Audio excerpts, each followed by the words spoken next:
You're watching a special edition of the Wellness Hour, the leader in medical news and information. I'm Randy Alvarez. Today's topic, what you need to know if you're considering dental implants. My first guest is an expert on the topic. We've had him on the program before, Dr. Gasser. Dr. Gasser, welcome to the program. Welcome back, I should say. It's great to be here. Thank you. Before we get into today's topic, because people know you as Arizona's first choice for dental implants.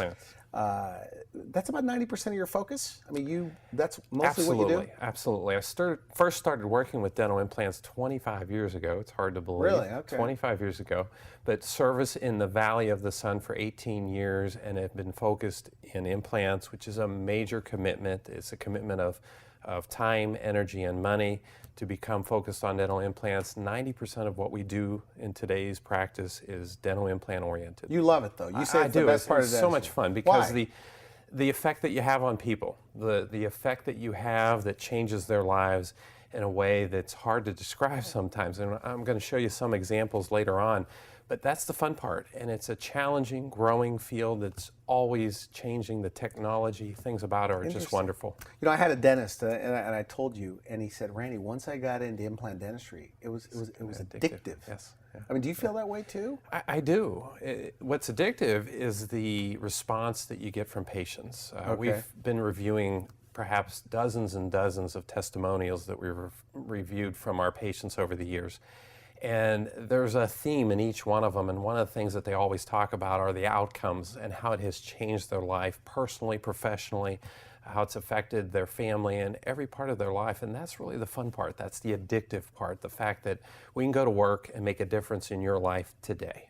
And that makes When it's all done, what's the common theme there? What do they say? What are they thankful about? What do they like? They're really thankful, first of all, the function they have, the ability to simply enjoy the simple pleasures of life, to eat well, to be comfortable, to smile more. They're more confident, Randy. They're more successful in their business. Many of my clients are professionals. They're business people that are on the front lines of society on a regular basis.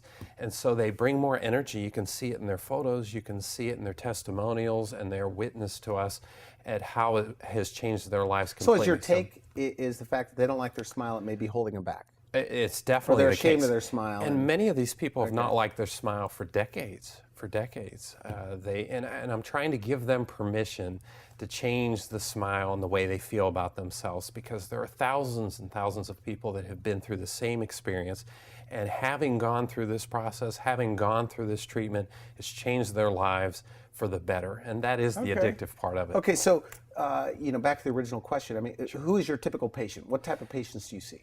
We see a wide range. We see anything from teens all the way up to 90 years old. 90? And beyond, actually. Okay. You'd be amazed. A wide range of people. Probably our most typical patient that really has become most fulfilling for us are those persons in the middle-age years that have had difficulties with their teeth for a long, long time, and for various reasons, good reasons a lot of times, they've not been able to address their mouth and their health, competing priorities, and they finally kind of back up against the wall situation. They're at a transition, and those folks are so much fun to serve because we can do so much for them. Is it because they just don't like going to the dentist? I mean, people still, do you hear that? I don't like going to the dentist, doctor. Yes. I mean, how do they say it? What do they say? That's exactly what they say. In fact, Really? sometimes they're even more blunt. They'll say, I hate the dentist.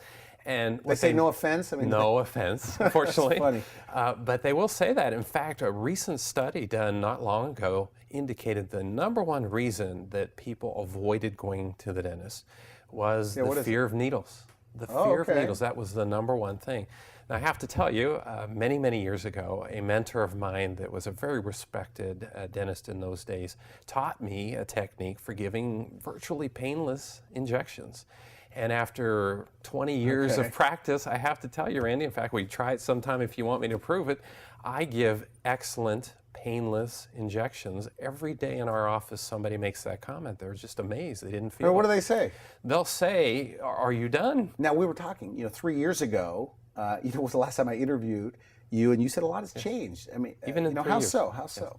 Well, specifically, there's new technology for taking better images prior to the procedure. It's called an iCat. It's 3D cone beam technology. In your office? In the office. So they don't have to go anywhere else, which, of course, the first benefit is it saves time. It makes our procedures quicker, Nice, okay. and maybe even more importantly, safer and more predictable. We know exactly what we're doing, what we have to work with. It takes away the guesswork. When I hear things like nowadays in the right candidate, that it could be almost a bloodless procedure, placing of the implant. Yes. Yeah. Is that right? It's amazingly And is that because of the imaging? That's part of it. It's definitely made it much more safe, much more clean, much more precise. I call it a soft surgical procedure because everything's very clean, very well planned, and very, very predictable. And that's what some of this new technology has brought us. Okay, the implants, have they gotten better in the last 3 years? Always changes, amazing changes, not only in their design, but you know what? I can summarize it by saying that when it comes to the technology, the implants, what it has done, it has made things faster. We can get done quicker than we ever could with better results and more predictability.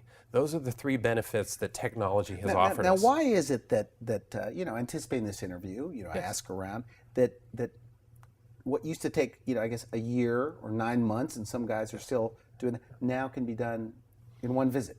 Is that true? Is that right? It is true. It is true. Actually, what you're referring to is something that's been used at least 20 years, maybe even longer, and it's called immediate loading. Randy, that's where you put the implant in, or implants, and you actually put the teeth right on them the very same day. That can be done. Do you do that? We do that. We do that frequently. But that can be done in certain cases. So we tailor every case according to the person's own situation. So when I hear teeth in a day, yes, that's true. It is definitely with the right possible. candidate. With the right candidate. There's a saying that an idea can be a dangerous thing if it's the only idea that you have.